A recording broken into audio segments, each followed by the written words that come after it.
Joe Rogan is sounding the alarm after Jake Paul's brutal knockout loss to Anthony Joshua, and his message is clear: slow down before the damage becomes permanent. Following the fight, Rogan urged Paul to step away from the ring and give his body, and especially his brain, the time it needs to recover. Anthony Joshua stopped Jake Paul with a devastating sixth-round knockout in a fight that drew massive attention and an enormous streaming audience.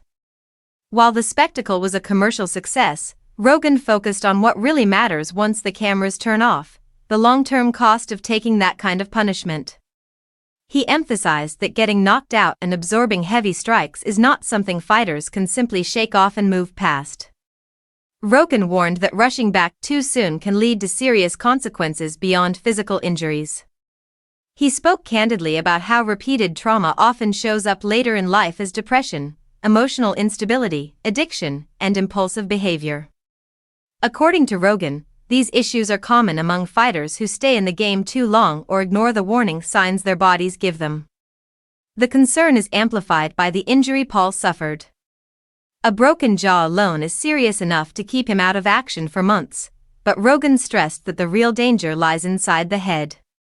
Even though Paul was able to stand up after the knockdown and speak clearly during his post-fight interview, Rogan believes the damage from Joshua's power punches should not be underestimated.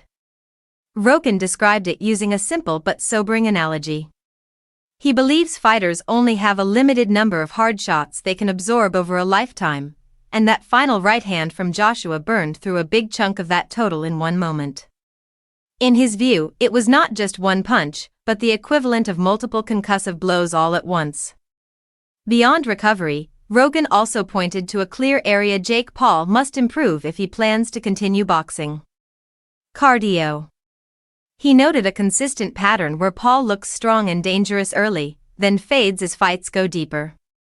Rogan believes this is fixable, but only with a serious commitment to elite conditioning and endurance training.